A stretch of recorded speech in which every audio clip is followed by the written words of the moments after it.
What's up, everyone? Welcome back to the Keep It Down podcast. As always, I'm your host Garrett, joined by my two brothers and co-hosts. Logan, how you living, man? Good. It's good to be back here with you fellas. Ready to talk some ball, some spooky Halloween stuff. And TC, how you been, man? Doing great, man. Steelers and Oregon won last weekend. We got another huge weekend sports wise that we talked about on previous podcasts, man. This is one of the best times of year for sports fans in general. You got MLB World Series coming up, NBA's tipped off, hockey's back in season, football is in full swing for college and pro. So it's just a great time of year, man. Got a lot of stuff on the docket today, just ready to get at it. Exactly. Pitter patter, get at her, bud. But first, as always, find us on Instagram at Keep It Down Pod. In our bio, you'll find our link tree, and that'll take you wherever you choose to consume your content, whether it be TikTok, Twitter, Instagram, YouTube. Be sure to give us a subscription on YouTube. It's free. It's great. It's awesome. Hit that subscribe button. Give us a little, ring the bell for notifications. See when we're posting, what the boys are up to. But boys, speaking of what we've been up to, we had a jam-packed weekend. And we need to talk about it, boys. Yeah. This is our 10-minute recap, as per usual. Kick it off. Let's talk about the Penn State Ohio State game. What do you guys think? What are your reads on these programs here? Yeah, first of all, the game was pretty much exactly what we all expected. A lot of defense, not a whole lot of offense. I wasn't really super impressed by either team. I think Ohio State obviously deserved the win. Penn State just wasn't quite there yet.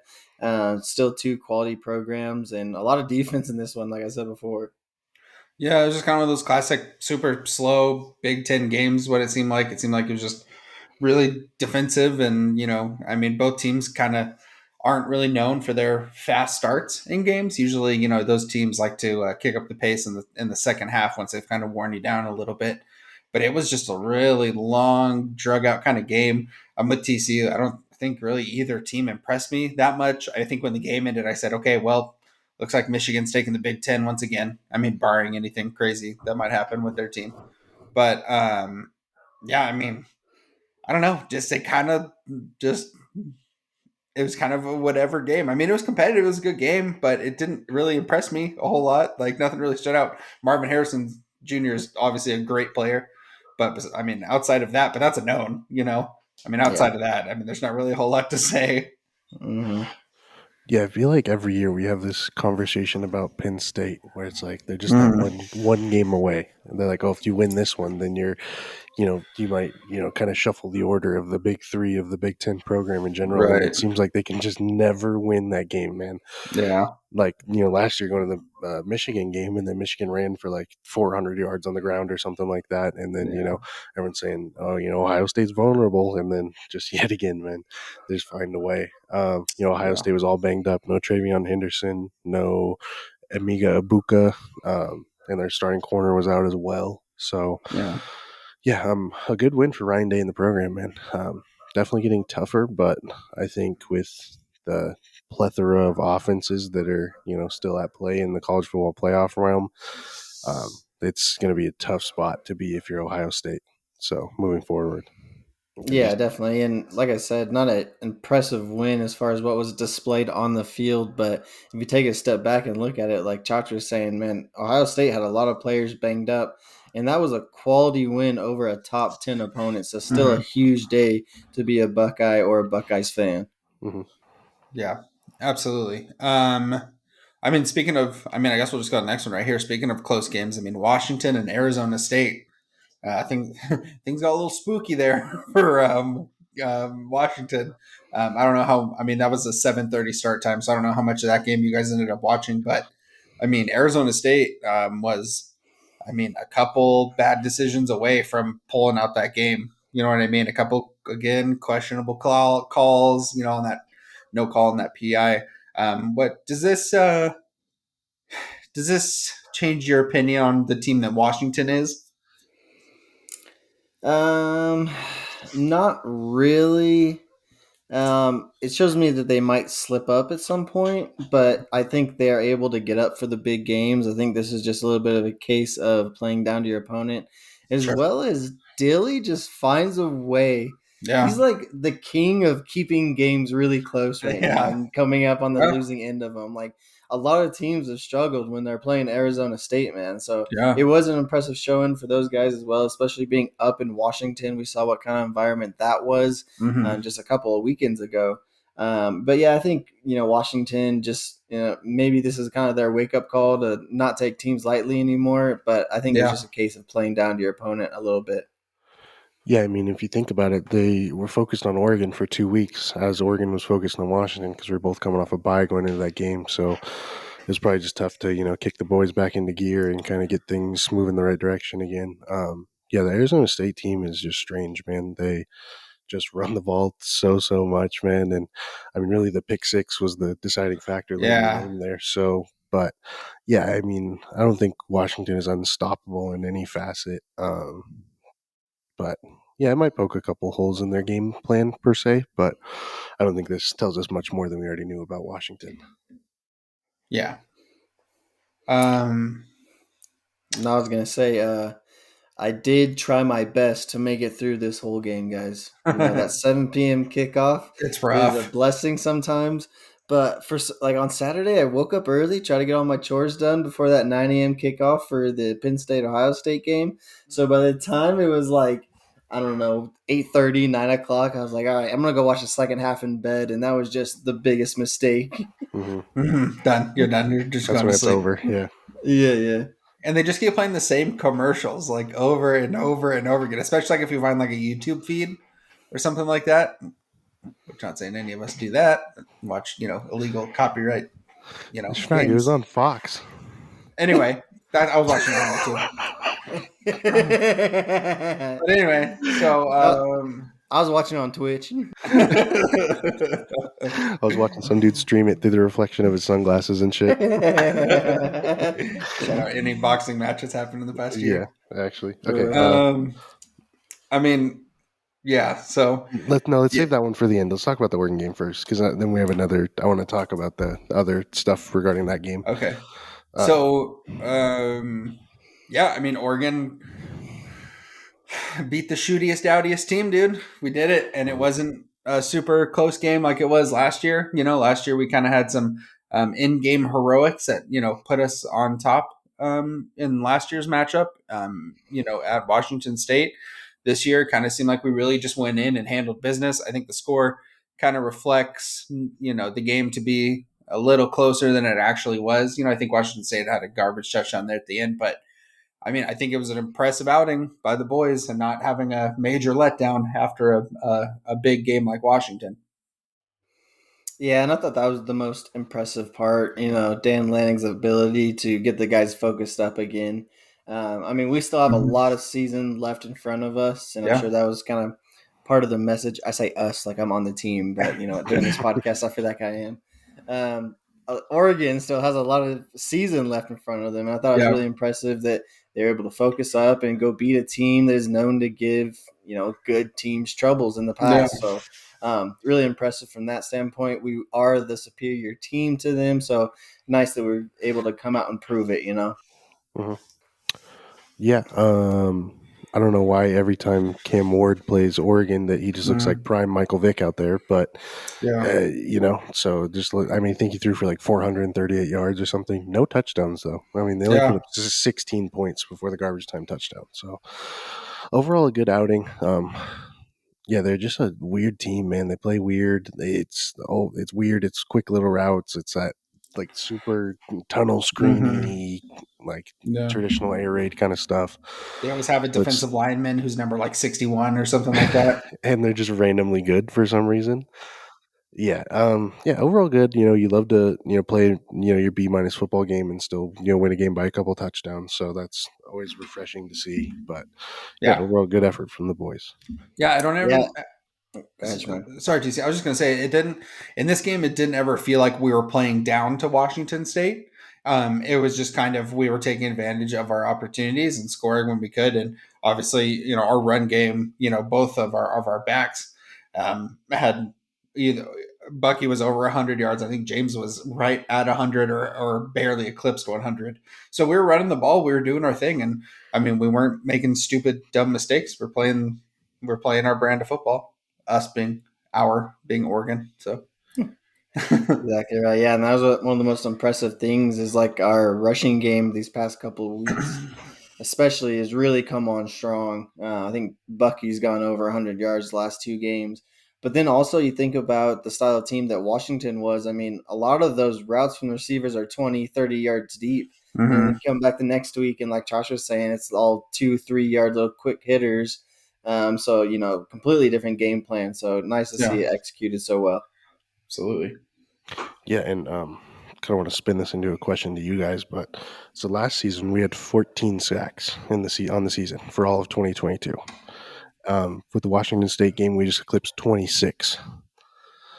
So I kind of want to spin this. What group of on the field do you feel like is most improved and or surprised you the most this year? You know, I would say defense as a whole, but I went back and watched that Utah game last year. The Utah game from last year, and defense played lights out, man. Hmm. Hmm. They really did. So I think we kind of saw glimpses of that. Obviously Gonzo was doing his thing last year. So I mean, the obvious one would be to pick the defensive line with the uptick in sacks, I guess. Yeah, I mean, like, it's kind of hard to say though that like they're surprising me though because like we knew going into the season that our defensive line was extremely good. I mean, it's one of the best in the country as far as like the total unit goes.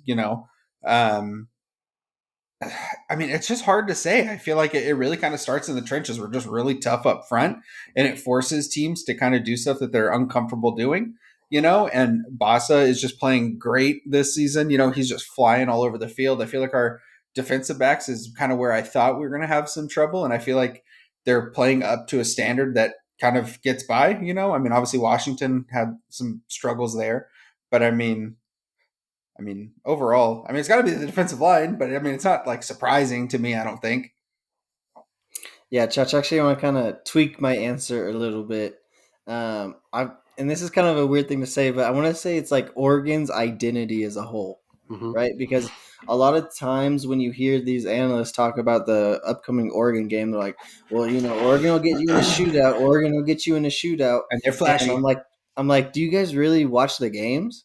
Because Hmm. like to me, we feel more like a Big Ten SEC type of team where we're much more methodical. We're marching the ball down the field. Hardly ever do we just have like a 60-yard play for a tub. We do have those splash plays every now and again. But they're But set up plays.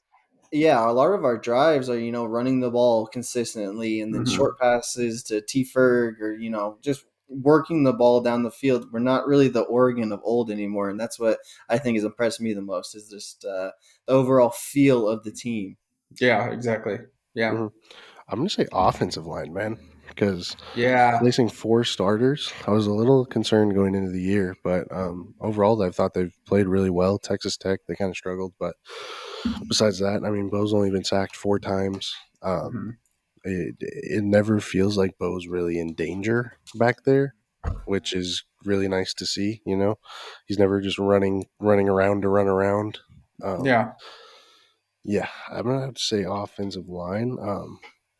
And then kind of ticking back to the game this week, Justin Jacobs got some reps last week. Hmm. He He was looked the great Yeah, he was the first transfer that Oregon signed once the transfer from portal opened. So from Iowa. yeah, so I think that they've always kind of been eyeing this Utah game ish for him to come back to. Kind of had Hmm. that one circled on the calendar. So if he's healthy, I think it could definitely help a lot because the Yeah. size for Utah, man, their Hmm. offensive line is averaging like They're, 6'4", 330 is yeah, the they're average across huge their. up Yeah, they're front. massive. So, um, but yeah, obviously we'll get to the Utah preview here in a bit. But yeah, moving on, boys. Moving on. Moving on. Um, Speaking of disappointments. USC and Utah get into a shootout yet again. Um, Mhm. so I don't know where to start even. I mean, the game was an instant classic. It was a great game. Came down to the final play. You love to see it. Um, all that good stuff wrapped into one. But man, the second string quarterback having a career day on you, not good. letting having a defensive end cover a running back on a wheel route 3 times in one game. It's not good. I Hmm. mean, it just at what point are we just a broken record talking about this USC team, man? I don't know. Yeah, and um, I don't want it to just turn into a Caleb Williams hate-a-thon because, like Josh said, it was a shootout. Seemed like he really was doing his part to try to win the football game. But I think, as opposed to the Notre Dame game where he really had a stinker, like Hmm. this one really showed that, like, okay, the USC defense is bad, like really bad, On and track so with it's going to last year. make yeah, it's going to make it really tough for them to make any sort of noise in this Pac-12. I mean, they still have a gauntlet to run as far as teams they have to play in the upcoming weeks, and getting into shootout with Colorado, getting into shootout with Utah. Like you're not going to be able to win every game if it's just a shootout. This isn't the Big 12, Lincoln Riley. Yeah, I mean, I it's just one of those classic tackling and knowing your assignment on defense. That's what they don't know how to do. They don't know how to tackle, and they don't know how to play their assignment, play their role on the defense. Every single person's playing hero ball, which I mean, great. You got a pick six, that was great, but you lost the game, and so like it's just one of those classic not playing as a team. Everyone's playing for themselves, and just yeah, it's just a mess, man. I just don't. What I'm kind of confused about with USC is, I mean, last season, I mean, they were just known the entire season of having literally the worst defense in college football, and like it was a known thing. And like, I mean, losing to Tulane in a bowl game, nothing against Tulane or anything, but like USC is supposed to win that game. Lincoln Riley's your coach, Caleb Williams is your quarterback. You're supposed to win. You know what I mean? And then like USC deciding that they want to keep their defensive coordinator and the season going how it is, it's like it's kind of what they get almost is how I feel a little bit. It's like you knew going in this was an issue and you chose to do nothing about it because you have Lincoln Riley and Caleb Williams and some star players on your offense. But I don't know. I mean, it's just kind of showing. It's really kind of showing. Yeah, definitely. Um, But yeah, like I said, I don't think Caleb Williams necessarily played bad in this one. Definitely wasn't the Yeah, reason that they came up on the losing end. And absolutely. Yeah, yeah, also, I mean, if you take a look from the other side, super impressive win by Utah. Hmm. yeah, Uh, yeah, Banged up in the Coliseum, backup quarterback. I mean, yeah. Whittingham really has You their got a number. you got a safety playing running back. Straight up, yeah. Yeah. Yeah. Yeah. So now that we talked about the stuff that USC could control, let's talk about some of the stuff that USC couldn't control besides the Mm. Utah run game. Anyway, um, so it just seems like it's so on brand for USC at this point that they lose a game and then no players are available for media. It's just Lincoln Riley, no assistant coaches, no defensive coordinator, and it just comes off as so childish and like sheltering your play. Like I don't know, man. Like you act like you're the NFL crop, NFL feeder team, and then like just the amount of unprofessionalism that is constantly spewed from this USC program is just getting a tad frustrating for my personal opinion. Yeah, definitely. Um, but you know, at the same time, let me preface this. You have to face the music after a loss like this, especially with the F Utah on the fingernail paint last year. All it's the back and forth is well chronicled. On the flip side, Utah's kicked your ass since you've been at USC, whether you're Caleb Williams or Lincoln Riley. You know what I mean? Like no Yeah. one wants to go up there to the mic and be like, "Yep, they got us again." You know what I mean? But Yeah. like Chach is saying, and the point is like at some point you're gonna have to face the music and answer the question. Yeah, I mean, as like the reigning Heisman Trophy winner, and like inevitably, I mean, what looked like you're the number one pick in the draft, like you kind of want to see some of those like non-football qualities, right? You want to see someone step up and be a leader, and take the heat when it's your turn to take the heat and all that kind of stuff.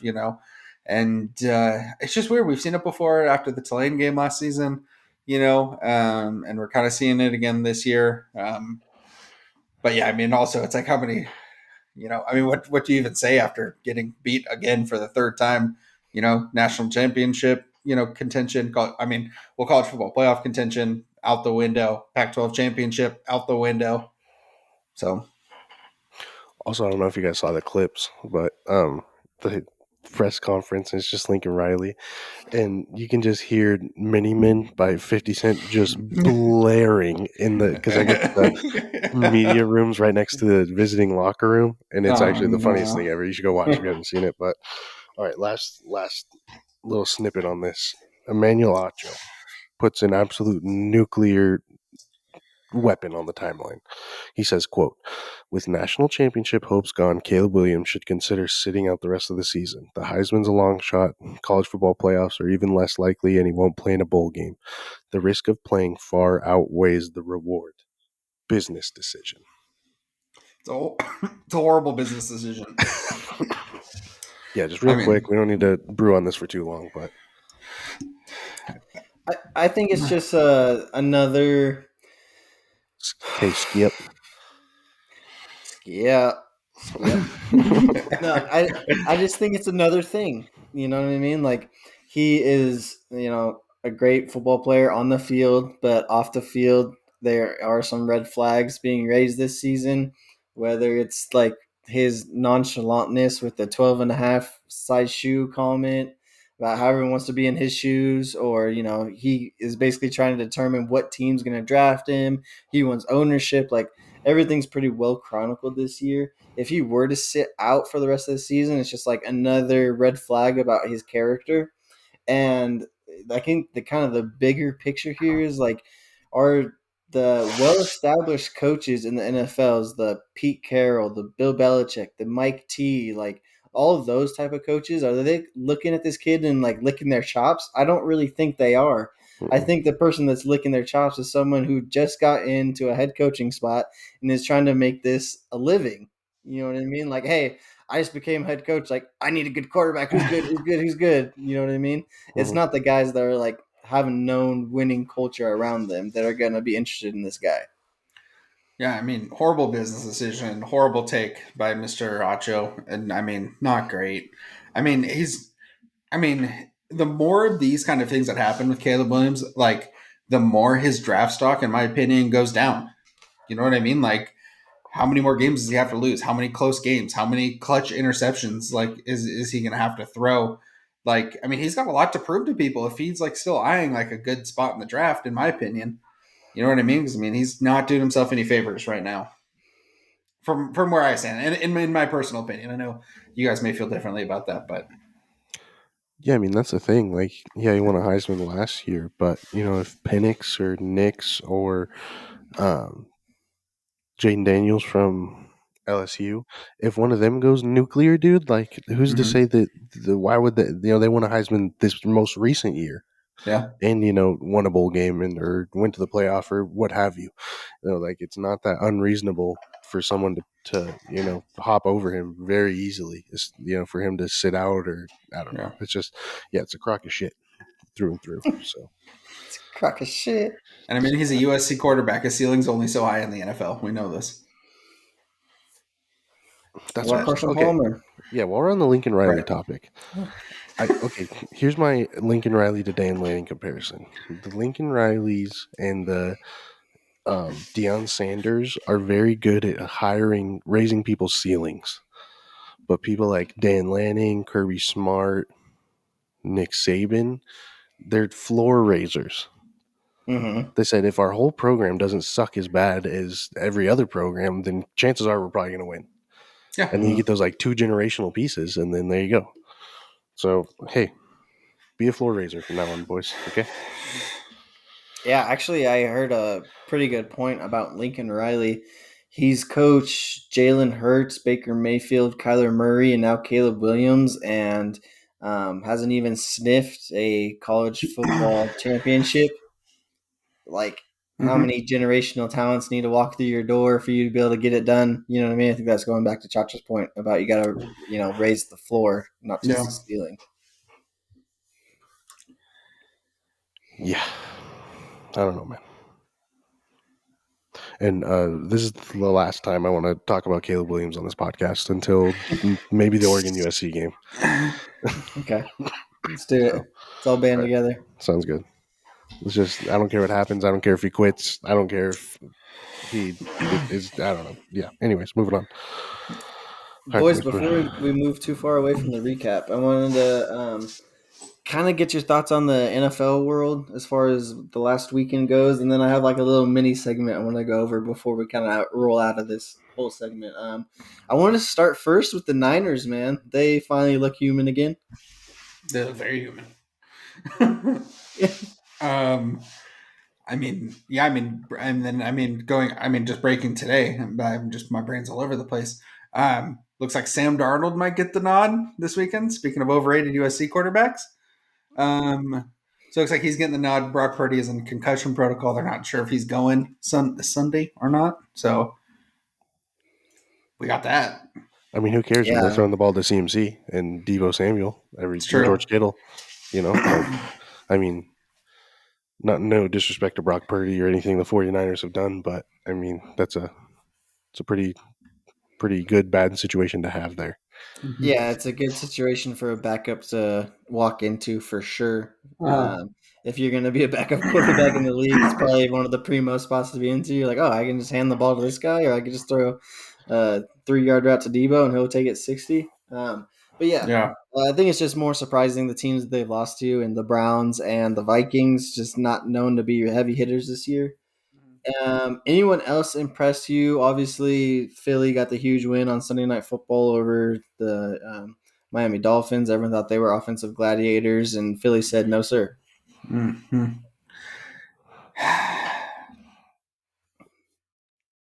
I like Philadelphia. I do. I think they're a great football team. I still think they're one of the best football teams in the National Football League. I'd put them one or two easily.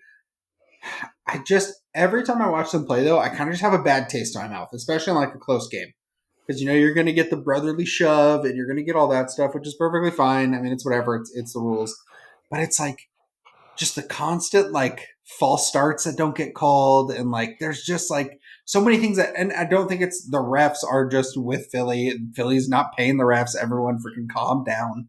It's so frustrating because they get away with a lot of that stuff sometimes, and it just leaves such a bad taste in my mouth because like they're a good team, and like I don't know, I don't know. I think I'm just griping for griping's sake, but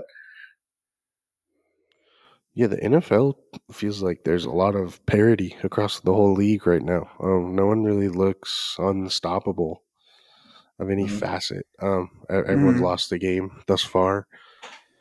You know, we thought the yeah, Dolphins maybe were, going to be that team, and then, Philadelphia beats them. And then, the Chiefs look good and they lose to Detroit week one. And so it's just like, yeah, yeah, everyone kind of looks like they bleed and they're human. So I think it's going to take, maybe a little longer this season to kind of figure out who's who in the divisional races and everything.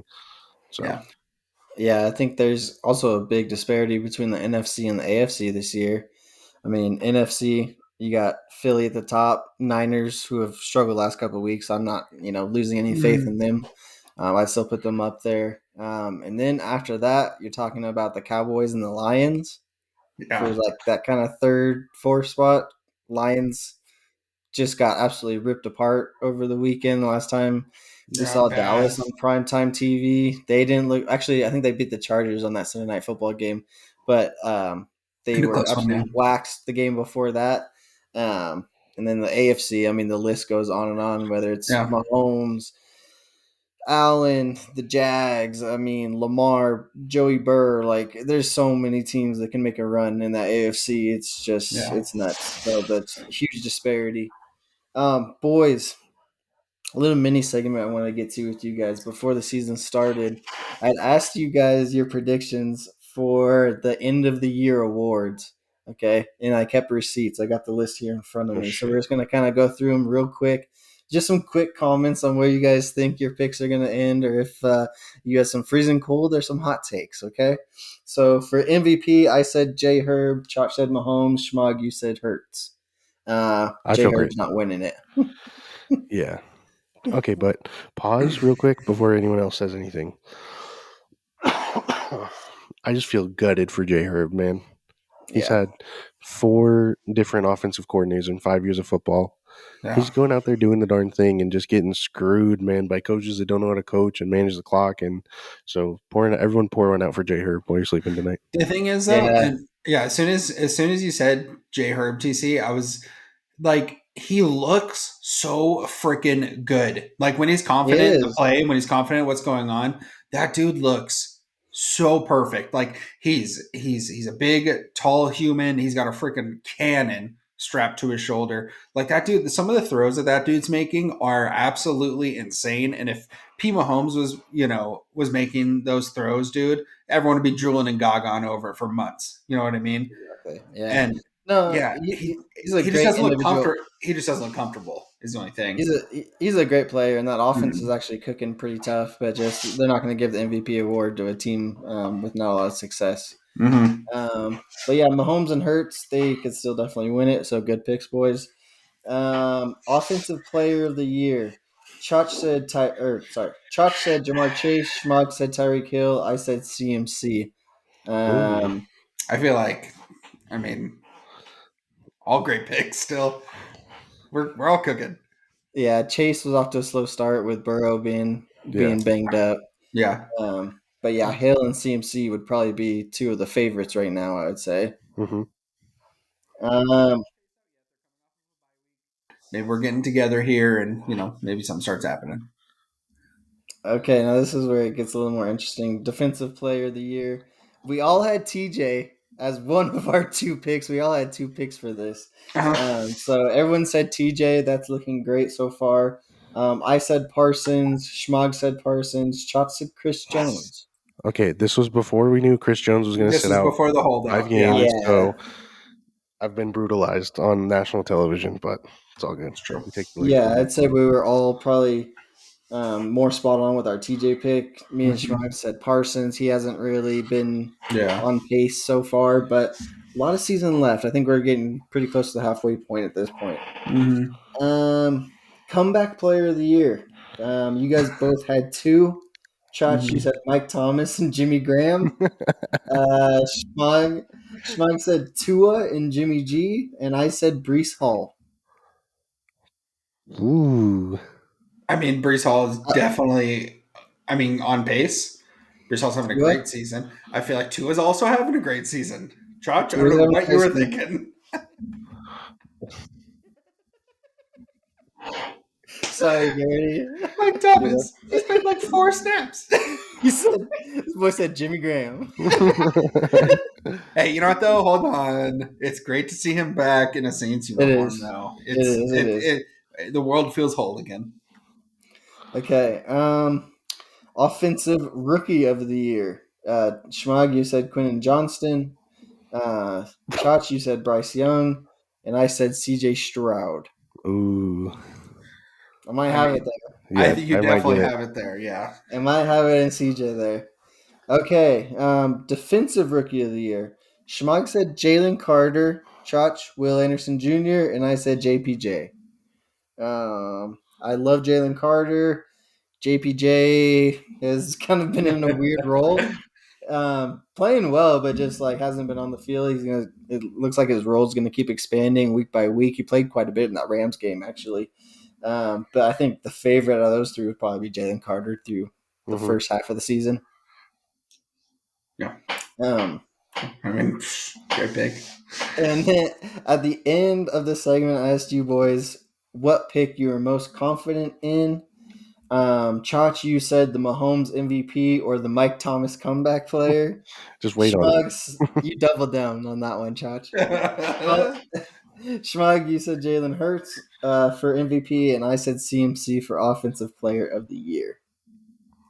I mean, So, not for nothing though. Like, I mean, there's a couple funny ones in there, that we just didn't. I mean, I said Jimmy G is a comeback player. You know what I mean? Crazy. He's not even yeah. playing right now. I mean, we had some funny ones, but I mean, for the most part, like, we're Not onto something bad. here. Yeah. We Like, know we're not ball. lost. No, no, no, Yeah. no. I don't think there's really, I mean, overall, we're not freezing cold. We're hot. Yeah, definitely. And then like just the unforeseen stuff. I mean, Chach with the Jamar Chase for Yeah. Offensive Player of the Year. You know, Joey Burr had the the tweaked calf muscle and was not right for the first 4 or 5 weeks, so that kind of knocked him off pace. But then what had a 3 touchdown game, so I mean, Right. it's not Yeah. like he was far off or anything. Just unforeseen circumstances sometimes come up. Yeah. Mm-hmm.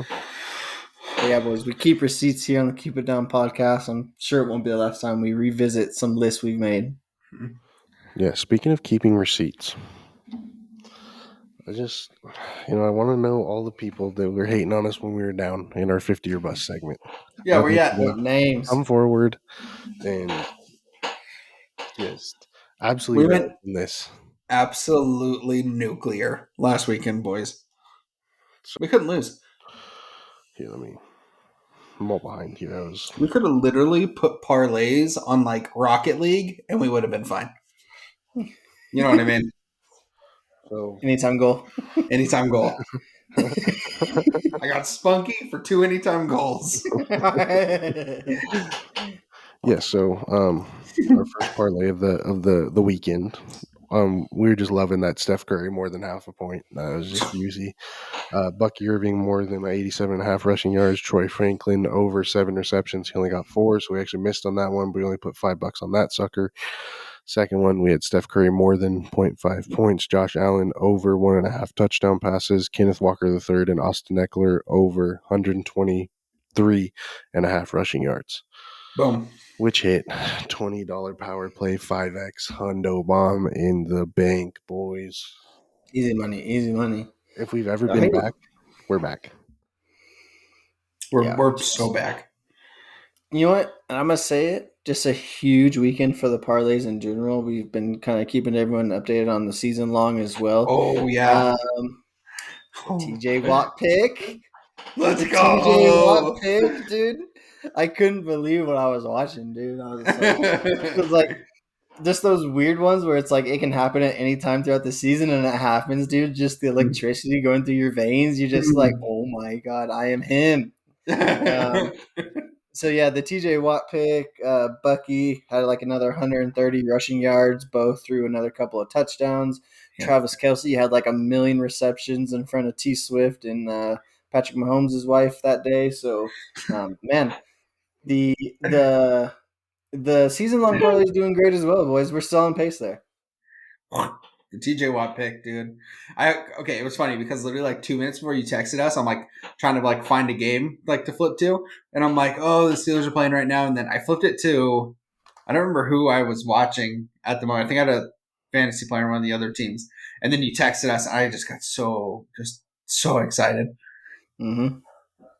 So now it's just my picks that are the wild card. That Justin Tucker pick, which I'm a little nervous on, because I thought that'd be a gimme. Schmug. Yeah. Now you're not sweating because your guy got a pick. Yeah, because Bucky needs 251 yards, has 5 games remaining. Bo needs 5 touchdown passes in 5 games. Mm-hmm. Kelsey is on pace for receptions. He's probably over pace now. I think he's halfway there exactly. So, Yeah. yeah. So we're just waiting on the Tucker thing. Schmug. Just waiting on Tucker field goals. Does he still just have one? He just has the one. Oh fuck. He missed 2 in 1 week, though, dude. He would have I had 3, know. and then we'd be sitting pretty. Yeah. Let's just hope that he just has like 2 in 1 game in the next couple of weeks. Yeah. Okay. With that being said, for this week's first pick'em, we'll probably do at least 2 more through the weekend. Knowing our tendencies. This is how these things go, man. These things happen like this. Here's how it is: you wake up on Saturday morning, you evaluate what you're doing for the day, and then you fire a text in the group chat. Yeah. What are we thinking? So, that being said, our first parlay of the week, we got Russell Wilson more than 0.5 interceptions. Jordan Addison and Garrett Wilson, anytime touchdowns, so that's rush or receiving. CJ Stroud over 241 pass yards. I really like that. We put 10 on it. It's a 5x 50 power play. Yeah, I kind of mentioned it when we were going through the picks, but kind of a fun game coming up. Texans and Panthers, man. That's the battle of what the number 1, number 2 pick overalls. Yeah. So should be a good one as well. But yeah, man, I think it's a super solid parlay, man. And this one doesn't even have any of the discounts that we usually put on there. No, this is no gimmies. No gimmies here. I know you guys were of sweating earning that that Steph game Curry, that .5 Steph Curry. I mean, I was sweating it too. I mean, it could have went either in. way, you know? Could have went either way. Definitely. What a classic. So yeah, that's what we got, boys. Love it. Boys, I wanted to jump into a whole different discussion here. We'll talk about the Olympics a little bit. A lot of buzz coming Mm. about flag football coming to the Olympics. And I did a little research for you guys, okay? Because I don't really know too much about the world of flag football. I'm more familiar with maybe 7-on-7. Um, but flag football, boys, there's essentially only three positions on offense, okay? You're going to have the center, the quarterback, and then there's like a wide receiver or slash back. Okay, so those are like the three positions. There's five people on the field at once for offense and defense, right? Oh. So you can either be a center, a quarterback, or a wide receiver back. And then defensively, okay, you have the rusher, and then a DB slash safety, and that's how you compose your 5-man lineup. Is either you're a rusher or a DB, essentially. Okay, on the defensive side of the ball. Yikes. So now I want to kind of get into some dream team talk for the USA flag football team, but I want to inform you guys a little bit, okay? So, you're thinking about your typical centers in the NFL. Well, in flag football, it's a little bit different. The center snaps the ball and then becomes a receiver. Mm. So we're out here running routes as well. So I don't know if that changes you guys' kind of perspective on the dream team there, as well That's as so the easy. quarterback. The quarterback can't run the ball, Yeah. okay, unless he like hands it off and gets the ball back, or it's like a double pass type situation. But you can't just like scramble and run, right? So Sure. like maybe like a Lamar Jackson type wouldn't be as effective as you would have thought if you didn't know that rule. And then like wide receiver back, that's like pretty standard. Like you're catching the ball, you're running the ball, all that kind of thing. Okay, now here's where it gets interesting as well on the defensive side of the ball with the rusher. Okay, because in my head, I'm thinking like Darnold, Michael Parsons, whatever. Yeah. But the rusher is not going to get blocked. Okay, he starts 7 yards away from the line of scrimmage. And yeah, like I said, he's not going to get blocked. So, do we want a Tyreek Hill type guy in there? You know what I mean? Yeah. So yeah, I just want to kind of get into like who comes to your mind when you think of like who would be good for Team USA as far as the guys currently in the league that you would like to see play in this flag football in the Olympics? How long is the field? I don't know. I didn't look up that per se, but I'm assuming it's probably going to be your standard 100-yard field. Okay, so they're either corners or they're rushers, right? There's no like in between, or is there a linebacker as well? No, there's no linebackers. You're Okay. basically a DB or a rusher. I mean, Wow. the DBs are pretty straightforward. I feel Yeah. Okay. you could. I mean, pick any of the top 10 dudes in the league. Really, Yeah. But I as think. the rusher, you have to cover the center though, right? Not necessarily. Because there's only one other DB, right? One DB Um. and a rusher. So yeah, basically, you can either have a DB cover the center and the rusher go after the quarterback. So basically, you have quarterback and rusher, and then all the DBs are lined up. You know what Uh, I mean? yeah. One for one. Or I guess if you didn't want to rush the passer, but then the rusher can just sit, or the passer can just sit back all day because there's no rush coming. But then if you rush, you have someone uncovered, right? no, No, Oh, because the someone. Oh, quarterback. okay. Yeah, it's 5-on-5. There's a quarterback too, a rusher and a quarterback. Hmm. rusher. I'm thinking like Like someone like Fred Warner would obviously might be good. Oh, Fred Warner's a great one. Someone who's Because really quick to get back lengthy. there. Yeah, I was thinking Fred Warner. I was also thinking TJ for the SWAT Like ability. someone taller, yeah. Yeah, like because you don't necessarily want like a big boy. Yeah. You don't necessarily want like a Quinn Williams in there, even though a great pass rusher, but probably Yeah. not going to get there very Mhm. quick after a 7-yard head start, essentially for the quarterback. Yeah. Yeah, I mean, it's got to be someone like that. Like TJ could do it. Fred Warner could be good. Someone like um, Yeah, maybe even like a Jamal Adams type. yeah. Kind of lengthy, also speedy. Hmm. I'm thinking like for those receiver spots that speed's going to be a premium. Obviously, I would love to see Hmm. Tyreek out there. Just like, dude, like anyone who ran like a 4.2 at the combine, you're like, hey, you're not going to get hit at all. Just run. Yeah, Yeah, John yeah. Ross. I know you played like 2 NFL snaps, but where are you? Hmm. Yeah, straight up. Who you guys liking for quarterback? That's a tough one. I think it really kind of depends on like how big the field is. Because it's like if it is a true 100 like yard field and you kind of have the ability to just like chuck it if you need to and like throw a deep ball, like someone with a bigger arm like Jay Herb or like might be good, you What even know? Mm-hmm. like what about even like a Matt Stafford kind of vibe? Because Just if Mm-hmm. yeah, if the athletic ability is completely out of the question, then yeah. Or if it's like Yeah. if it's a smaller condensed field, like you're looking for someone that can be a bit more just like accurate and have some touch. Yeah.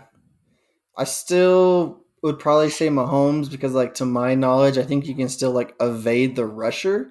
hmm, You just can't like take off and like advance the ball past the line of just Yeah, scrimmage. can't You know what I gain mean? yards. Yeah, makes sense. yeah. Yeah. So like the escapability would still play an important factor there for sure. I mean, But yeah, boys, what I about was the gonna center say position? the center position, dude. That's a wild one. See, I don't think it's that hard. I feel like you just put Travis Kelsey there.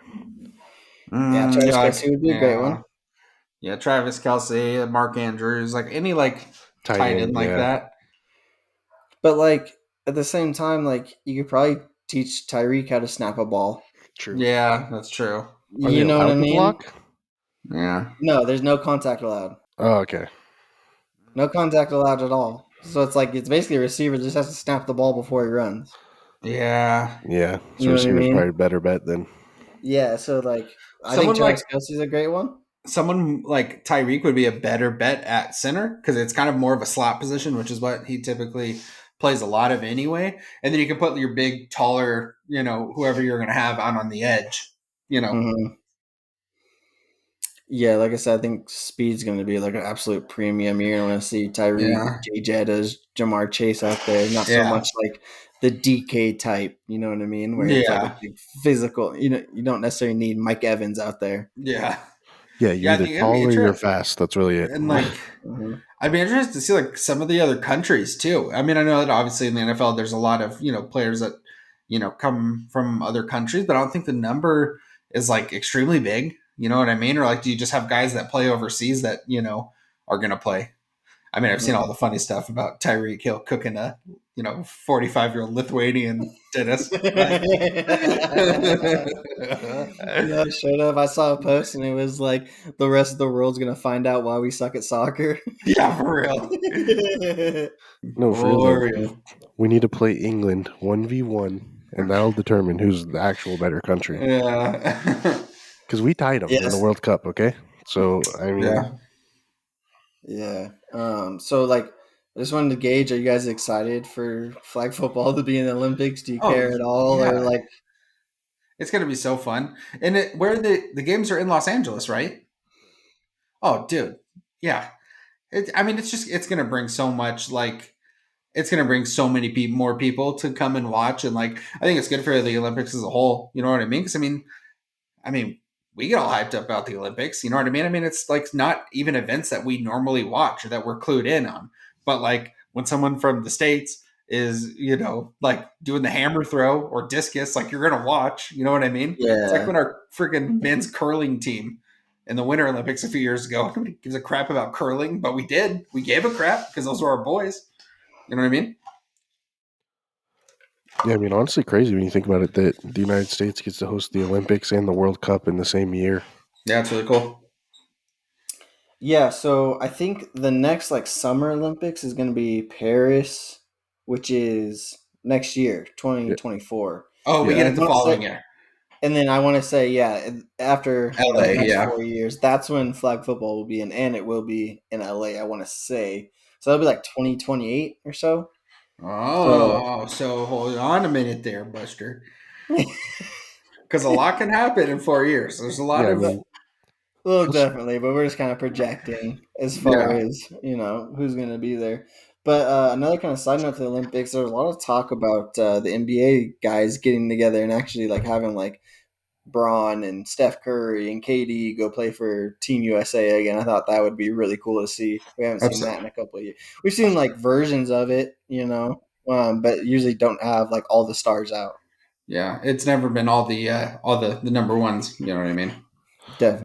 yeah, Or especially with the it hasn't returning to been. the states, because I mean, it kind of all ended when the whole Rio thing, and everyone's getting robbed and mugged and all kinds of Yeah, crazy stuff over there. So maybe yeah, once it comes back to the states, we'll see a little more of that. yep. No, Definitely. no risk getting robbed or mugged in LA. So that's good.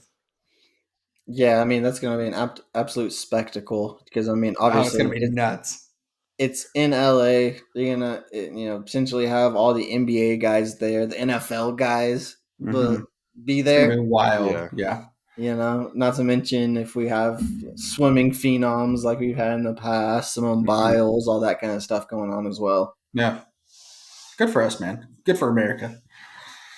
Merca. America. Schmag. What game Yo. do you got cooked up today, my boy? Oh, I mean, I just got a classic this or that Halloween edition. Boys, we haven't played this or that in a long time. I think the last time we went like we did a version of this or that was when we had all the wives on. Which, if you haven't Hmm. listened to that episode, it's an absolute hoot. So if anyone out there hasn't watched that one, we had some issues with the video and the audio, but you know what? We saved it. We saved it, and you can still listen to the audio on Spotify and YouTube. Just no video of that one. Anyway, this or I that. feel I feel like the girls had a really hard time with this or that. There was a lot of neithers going on, Yeah, and I'm Yeah, like, or no, or that's or both. both. Yeah, this or that. Okay, ladies, come on. Okay. All right. So yeah, I mean, in the spirit of Halloween being on Tuesday, we're obviously big. We do our best work in the fall around here. We keep it down podcast. Obviously big Halloween guys.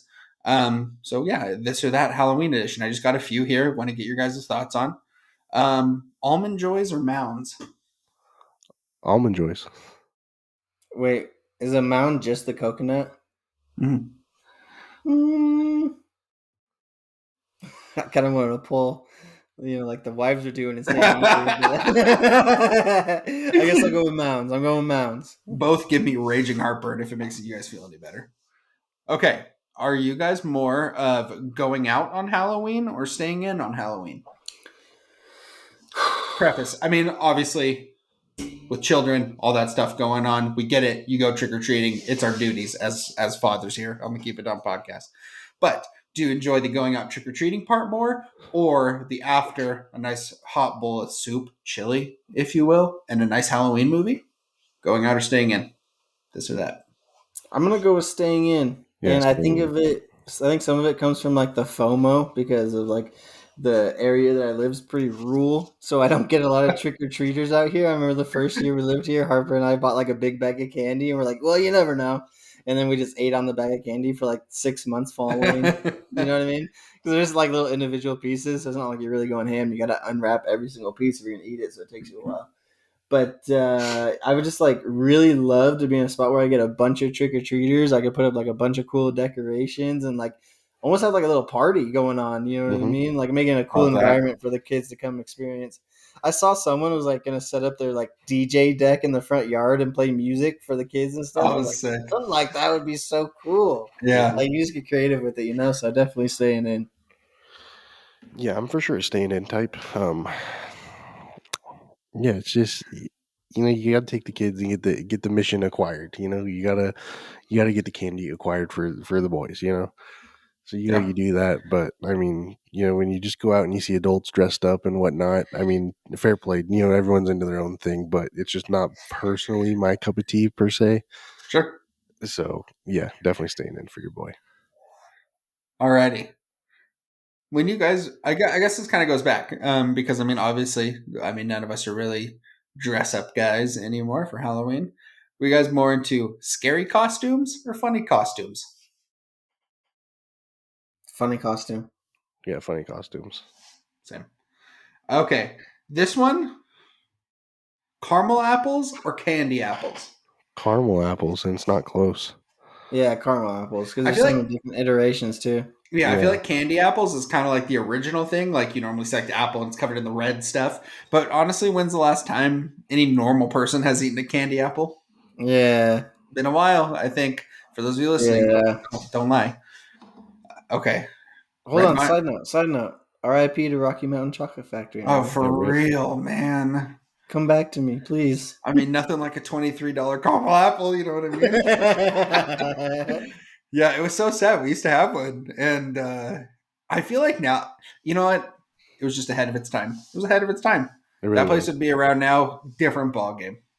No, like a souped up caramel apple that's got like a layer of Oh, caramel, some chocolate, some nuts, like whatever else. mhm. Usually there'll be like a candy bar theme to it. Yeah. Um, it's just an undercover great snack. Not even a snack, I guess it is a dessert, but like you can halfway fool yourself into being like, well, there's an apple in there. Yeah, I mean Yeah. it is dessert. Hell. Okay, I got next. Red vines or Twizzlers? Okay, Twizzlers. this depends Let's massively. go. You know the Twizzlers shots, Yeah. the Okay, little that's what I'm duo saying though. ones. If we're just talking OGs versus OGs, you got to pick red vines. But if we're talking Um, every all encompassing, those filled still to this day, I will sit down and eat an entire package of the cherry vanilla or cherry lemon filled Twizzlers to this day. Yeah, yeah, yeah. I've And probably done it even like multiple times in the last 6 months, honestly. I, and I feel like even the regular like the OGs, I'm going Twizzlers as well.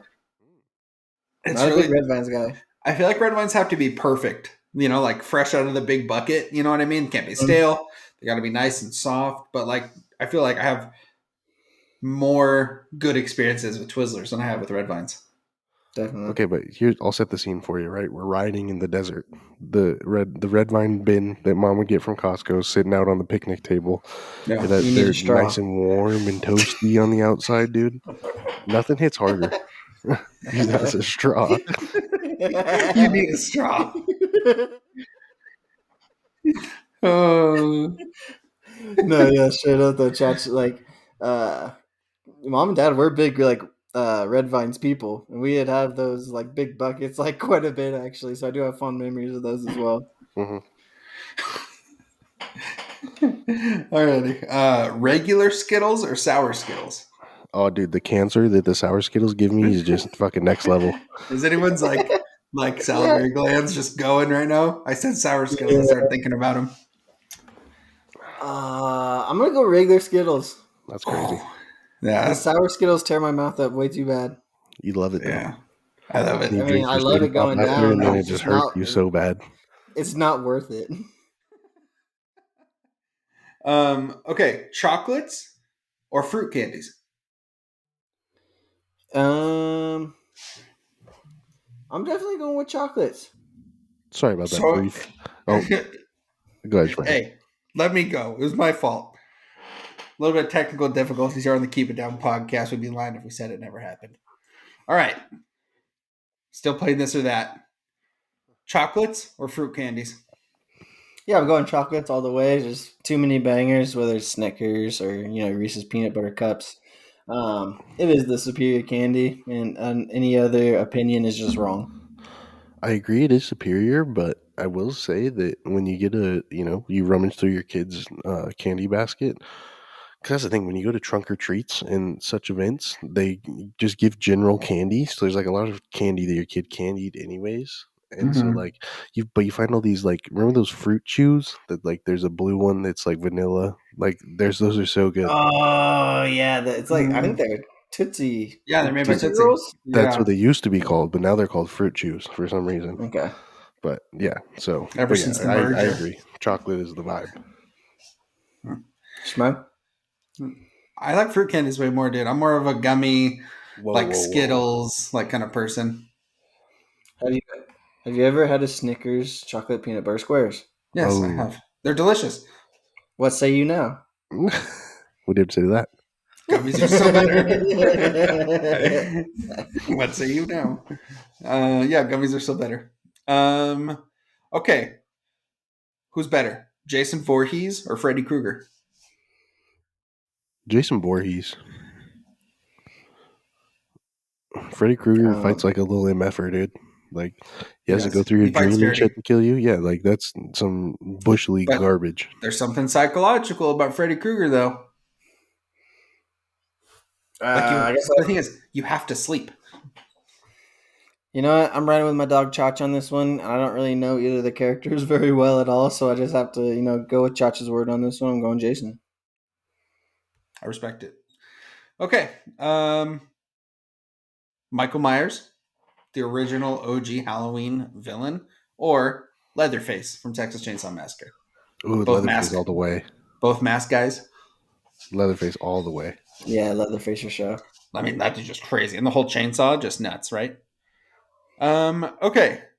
Both of you, I feel like, should have for sure. I know that one of you guys have seen one of these movies. Not sure about the second one. Halloween Town or Monster House? Monster House. Wait, what's Monster House? Refresh me. It's with the kids. Get off The one, my lawn. Mr. Nevercracker, and he owns like the house across the street from the kids, and it's like haunted because of And the house is something. alive. And there's a Yeah, yeah. Chowder is the kid's name. Where's your It's mom? me. Yeah, Or no, where's your dad? He's at home. Where's your mom? At the movies with the personal trainer. yeah. I'm going to Halloween Town. Just an absolute classic movie, feel good movie. And yeah, man, I think I just watched that one more, so I'm going to Halloween Town. Halloween Town's a great pick. Also, Monster House is good, but I can't watch it. My kids are just way too afraid of it. Still, dude. Yeah. As soon as the dude comes out of the house, as soon as Nevercracker comes out of the house, the kids are all nope. I'm out. Okay, werewolves or vampires? In what way? Like, am I scared of more? Do I like more? If you had to be one, which one would you be? Oh, werewolf for Oh, show. I think I'm going vampire. Don't No they live way. forever? Vampires do live forever. Yes. I don't know. When I think of werewolves, though, I just think of the ones from like Van Helsing. What about the vampires from Van Helsing? Are you talking about like the ones in little cocoons, the weird little ugly looking ones, or like Dracula? Yeah, either one, I guess. I mean, I'm going werewolf. All right. Okay. Next is the battle of the B tier candy bars: Milky Way or Three Musketeer. Milky Way. It's got Milky Way. some consistency to break it up, you know? Caramel. All right. Last one. What's the better Halloween bop? Monster Mash or Spooky Scary Skeletons? Spooky Scary Skeletons. I think so. Yeah, Not so close. too. Monster Mash sucks. It's so like classical. Monster Mash sucks. It does, dude. Like It every gets year, old. like it's on that Halloween playlist that you put on when you're carving pumpkins or whatever, and you're just like, Yeah. Okay, they're doing the Monster Mash. I get it, man. Is Thriller the Halloween song though? When you think of a song on Halloween, is Thriller the one that you think of? Or do you think that is the most popular, most recognizable, encompasses Halloween? Yes, but you know what one I'm most fond of, I would say, is I always feel like someone's watching me or whatever. Oh yeah. Mm-hmm. Because there's so many funny lines in like the verses. It's like something about him being in the shower. He's like, I feel like somebody's watching. You're like, yes. Yes. Or you have like the Ghostbuster song, also a Yeah. great one. A lot of good Halloween songs out there. We should have like done a tier list of Halloween songs. I'm an idiot. That's what we should have done. Actually, I'd say Disturbia is number one as far as a bop goes. Bum bum be dum bum bum be Yeah. dum bum. Yeah, Yes. that's a great one. Wasn't Shia LaBeouf in that movie? Did they make a movie? They made a movie, right? Yeah. I think the Wow. movie might come first, actually, but yeah. Chicken or the egg. You know what I mean? Yeah. All right. Well, that concludes my this or that. Unless there's any that you guys are just curious about that we didn't get brung up or anything that crossed through your minds, but that's all I got on my list. It's not really a this or that, but where you guys at with like a scary movie on like actual Halloween night? Well, see, I would like watch a scary movie, but like I got small kids, so I can't. Yeah, but I'm totally not potentially if afraid. you could. I love No, scary movies. Still to I this hate day, them. I hate them. It's no, Chachi said nah. you love him or you hate him. love them. You love Why? a scary movie? I don't love it, but like I enjoy watching them mostly. Why? Yeah, Um, I mean, they're good movies. It's a good flick. yeah. For sure, dude. Yeah, like I would say I like one that's more like psychological rather than just like a bunch of jump scares. You know what I mean? I feel like a jump scare is like more cheap. You know? Yeah, like Sinister, the Conjuring movies, those kind of that kind of vein, where it's like Hmm. real scary, not just like jump scares, loud noises. Hmm. You know, you know the vibes. I'm just a big baby, dude. I'm just not good. I don't do good with scary movies. I jump really easy and I get like really antsy and nervous, and then I'm not good with scary movies. So Nervous. don't know what to tell you. Yeah. Yeah. Speaking of getting nervous, boys. A couple times we've talked about mood tracking. Um, what would you say the mood is of Michigan football right now? Spooky. Obviously, Nervous. scary skeletons. Nervous. Um, I mean, it kind of seems like this thing's evolving a little, no? yeah, it's kind of picking up more steam than I thought it would. Like at first it kind of was just like, okay, listen, like we obviously know that there's some maybe not so savory ways that we kind of get some recruit or some scouting done on our opponents, and it maybe it's just a thing that everyone does that no one really talks about, kind of an unwritten rule kind of thing. But now it kind of seems like there's kind of some backstory to some of it, and like could have been some advantages that Michigan could have got by some of their scouting kind of attempts, if you will. So Yeah, Gary. What are the facts? Give us the facts. give us the Yeah. updates as of So today, because I know we got one context. today. Um, Connor Stallions. He's a staffer at Michigan. He allegedly, bought tickets to over 37 Big Ten football games.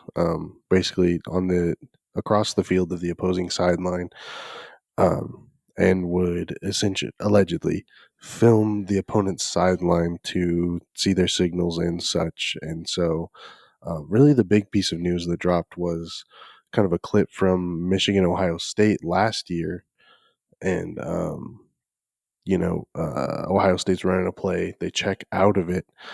And then Connor Stallions is located standing right next to the Michigan defensive coordinator. They both look across the field, and then they immediately start pointing like to the sky almost.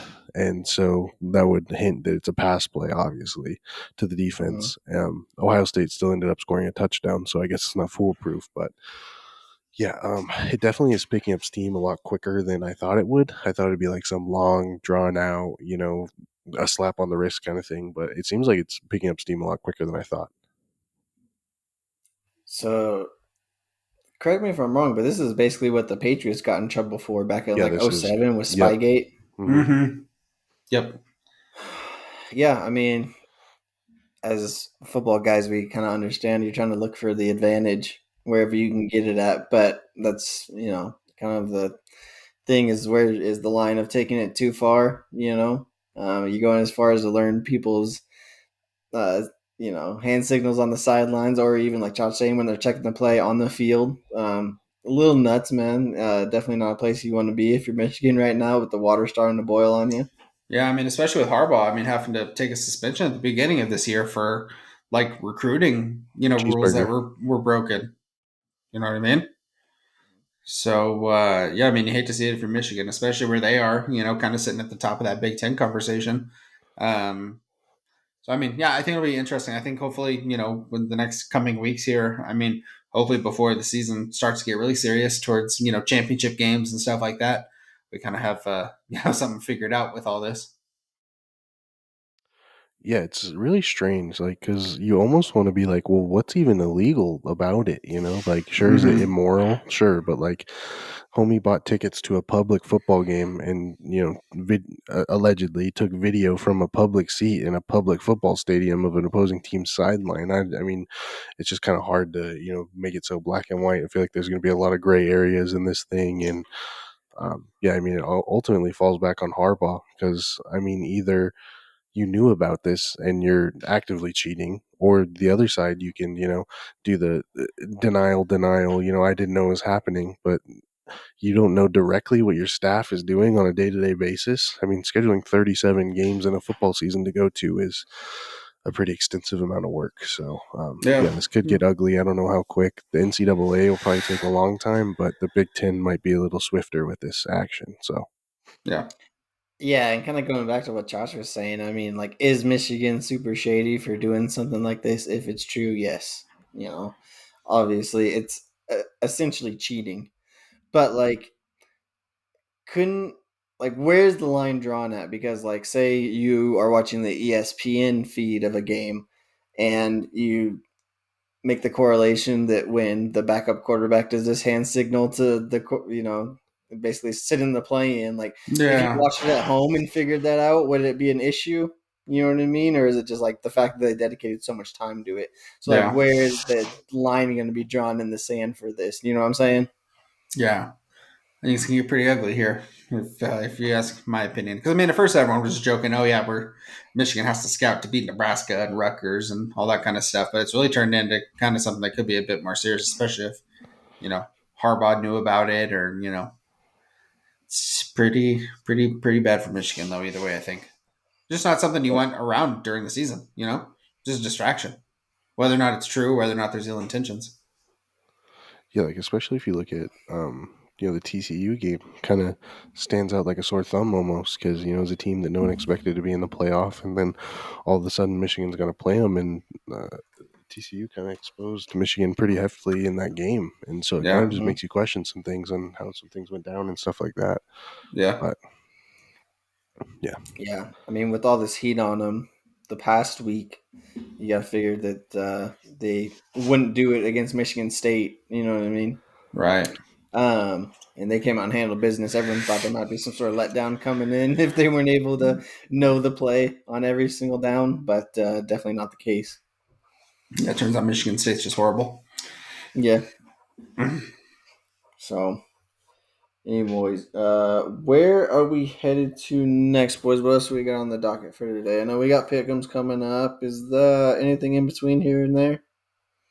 I think we hit our pickems. I think we go into our pickems right now, and then maybe we give our closing thoughts on this week's game for Oregon.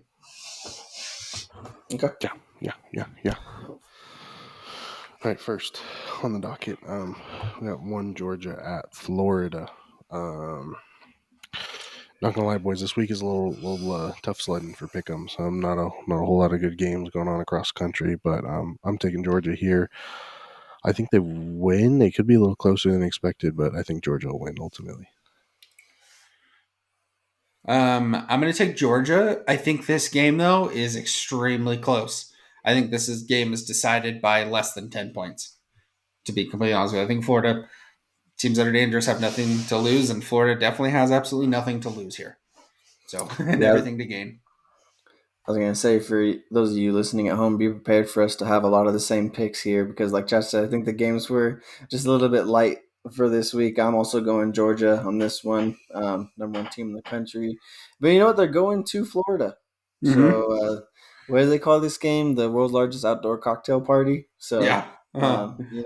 these rivalry games that got a name, anything can really happen. So it's gonna be an interesting one. hmm Moving on, 6 Oklahoma at Kansas. Yep.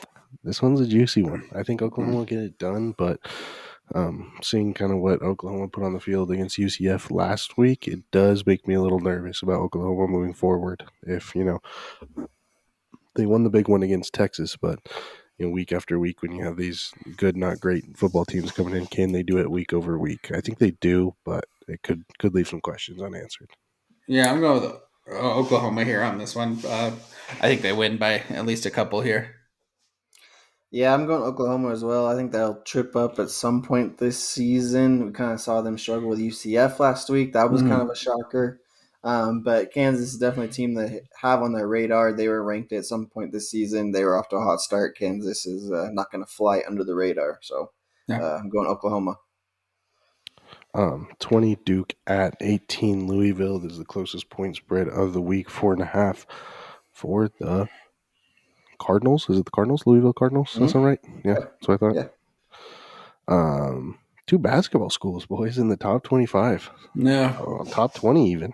Um, I picked Duke last week, not knowing that Riley Leonard was out again, but we eat that one. I'm gonna take Louisville here at Louisville. Louisville was a very, very solid team. They did slip up against, can't remember who it was, 2 weeks ago, but I just think Duke without their starting quarterback is not going to be enough to handle what Louisville has to offer. Yeah, I got Louisville at home. I think if this game was being played at Duke, I'd take Duke. But I mean, I think just not having your starting quarterback and playing at a place like Louisville, I think Louisville takes it. I'm also gonna go Louisville here. I don't love the pick, especially after what Duke did to Clemson in the opener, but I think Yeah. Louisville's been a little bit more consistent this year, so that's who I'm rolling with. Yeah, and then we got BYU at number 7, Texas. I think Texas is going to win, but if Texas is going to lose a game to someone not named Oklahoma, I think this is definitely the one that could do it potentially. BYU is kind of Utah of the Big 12 before I guess Utah joins the Big 12 actually.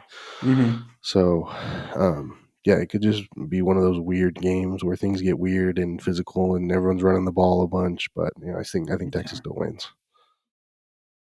Yeah, I'm gonna go Texas as well. I think they're just too much for BYU, but you're right, Chach. Anything can happen. No Quinn Ewers either. Uh oh. Were you putting in Arch or what? I don't know. I haven't read reports. But yeah, I did see that Quinn Ewers got an AC joint separation or something like that. Yeah. Mm-hmm. I mean, it's either gonna be Arch or I just, I mean, this is definitely a losable game for Texas. I'm just trying to decide of how losable it is for Texas right now, Mm-hmm. and if I'm going against old man Papa Curry on this one. You gonna go horns down on them or what? I don't know if I can, but I think this is also going to be the only game that anyone picks separately on, or otherwise we're going to have all the same picks this week. No, I can't go BYU. No, I got to go Texas. I can't go BYU. I'm scared though. Texas on upset alert.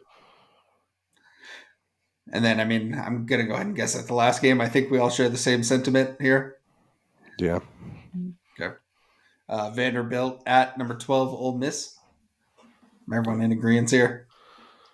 Yeah. So I mean, we're either living together or we're dying together, boys. So Yeah. I mean, I first time think if ever. this was a baseball game, I think Vanderbilt will have a great shot. An excellent shot, if you will. I'll Yeah. say that much. Yeah. Just not a lot of meat on the bone out there, boys. Just kind So of, yeah. it's a rough one. But But I that mean, being hey, said, there's one game that does matter this week, though. mm, Oh, it's Or- huge. Oregon traveling to Utah, to Salt Lake City. What are our initial thoughts? Just don't even think about it. Initial thoughts on the game. TC go. This is the season as far as Oregon goes. With the Washington loss, this game has become even more important mm-hmm. for us. If, like I said at the beginning of the podcast, there's still a lot of Oregon season left, especially if we get the win over Utah.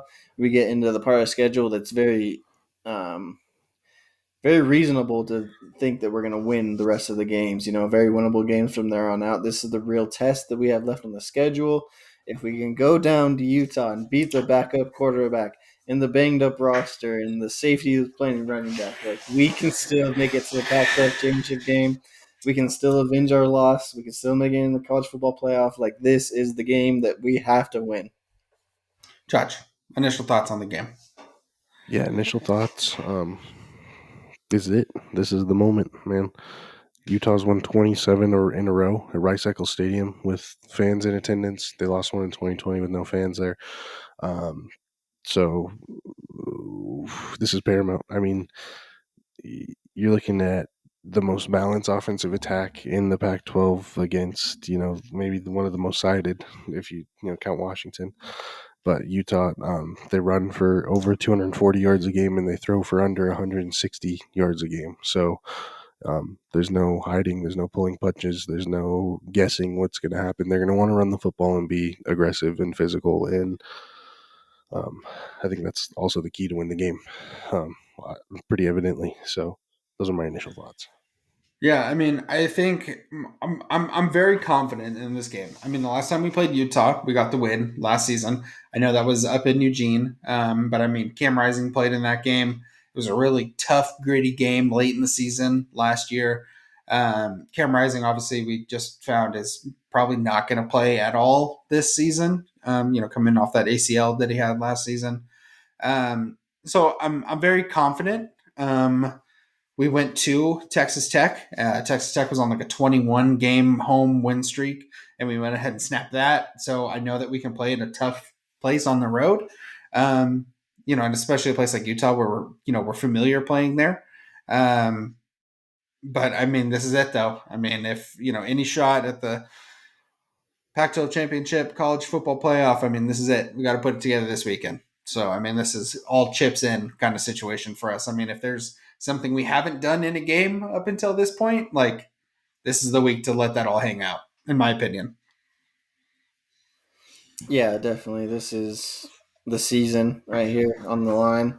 Um, But yeah, like I said, boys, I went back and watched that game from last year, and just an absolute classic of a game. Tell Mm-hmm. you what, the defense really stepped up in that one as well. If you remember, Bo Nix was really hobbled in that one, Yeah. dealing with that ankle injury. He had one rushing attempt, and it was like the last play of the game to seal the deal. It was like a little 2 yard and dove for the first down. Really gutted Chills. it out. I hope that some of that magic can carry over to this season. And yeah, I mean, Dan's gonna have the boys ready. I'm expecting another absolute classic. Yeah. Yeah, I'm going to read you Utah's scores against Pac-12 opponents just for offense here. 14 against UCLA, had a pick six. 21 or no 7 against Oregon State. So they're a total of 14 points in 2 games. They put up 34 against Cal and 34 against USC, which are two of the lowest statistical defenses in the Pac-12. Yeah. So So I mean, it's definitely not like I feel like with Cam Rising, I think I mean, obviously he's a great quarterback. You know what I mean? And I think that I mean they just can't. They haven't been putting up as many points without him. You know what I mean? And I mean they really do rely on their toughness, and they are a very extremely tough team. Um, so I mean I think they're for sure going to try to win the game in the trenches, and I feel confident that our front seven that we have. I mean, I think we should have no problem getting the job done. Personally. Yeah, I yeah, I think one mean, of the big Go ahead, Judge. no, I was just gonna say if I mean un, if at any point in the first bit of this game there's less than 7 people in the box and you're not just daring this backup to throw the football, Hmm. I think that's a coaching failure personally. But because I mean he had a career day at USC with 220 passing yards. The Hmm. key to this game is in the start and the rushing defense. Yeah. We need to start quick. We need to make them play from behind, and we need to make the quarterback actually play quarterback. If you just hand the ball off and throwing wheel routes and all kinds of crazy stuff like that, it's going to be a tough test. But if we can get ahead, put some pressure, and get to after the quarterback a bit, make him sit back there and make some reads and stuff, and confuse him, man coverage, zone coverage, all kinds of stuff. I think I'm confident. I'm fairly confident in this game. Yeah. Yeah, definitely. I think Chachi hit it right on the head. Make them play from behind, and then also just in general making them play behind the sticks as well. If you can stop the run on first and second down, get them into third and longs, you're going to be in a great spot. Um, and we obviously had a great game plan against them last year, and that was dealing with Dalton Kincaid and Cam Rising. Mm, So yeah. a completely different animal this year, boys. I think we have a great shot, but yeah, like I said, we want any chance of even getting to the Pac-12 championship, college football playoff. It has to start this week. But another huge opportunity for us. This will be the third time where we're going to have a lot of eyes on the TV. I think this is the college football game of the week. So Mm, Yeah, we got Joel Klatt and Gus Johnson on the call, uh, so that'll be a treat. yeah. Dude, I don't know what it is with these 12:30 p.m. starts though. It seems like that's all we've got this year. Yeah. Yeah, It's crazy. I don't know. I don't hate it. Dude, funny side note though. On the podcast, we kind of talked about how much my wife Harper loved the breast cancer awareness jerseys from last year. Um, I sent her the uniform combination for this week. I send her the uniform combo every week so she can give her little comments on it or whatever. And she was furious, man. No pink this year. She actually sent a Twitter message to Oregon Ducks football and said, "Why no pink?" Wow. Why no pink? So Three just small a words that real mean so letdown. much. Yeah, just a real letdown. I was kind of shocked too. I thought for sure we'd come back with maybe an away option of what we saw last year, but yeah, no. Yeah, sad stuff, man. I really liked our pink uniforms last year. That was nice. No pink, so no pink. I kind of saw it coming because like every year they release like the what color to wear schedule or whatever, and I saw there was no pink, so I was like, oh, it's chalked. I mean, they're playing at Utah. I feel like this is a home game. Maybe it's different, but Yeah. I don't Yeah, And know. with the throwbacks mixed in there, it's just tough. It's tough. Yeah, which 5 stars on the throwbacks. I mean, since we're just gonna bring those up real quick. yeah, 5 stars for me as well. Yeah, those Easy. are just absolutely disgusting. Yeah, Yeah. Well, yeah, boys, that's all I have on the docket. I Yeah, think that's about all I had as well, boys. me too. So that is effectively going to do it for episode 38 of the Keep It Down podcast. Boys, why don't you tell the people something? Just give them something. Yeah, guys, thanks for hanging around. I don't even know what episode this is anymore. We got to be getting close to 40 though. 38, baby. Halfway through the Same. NFL season, getting ever closer to the end of the college football season. We're gonna have some banger episodes coming up for you. The drama will heighten, and we're gonna cover it here on the Keep It Down podcast. Yeah, we're getting to the meat potatoes here, boys and girls. So thank you everyone so much for listening. It's been great. Yep, appreciate you guys as always. Take care, brush your hair. We'll see you next week, boys. Peace.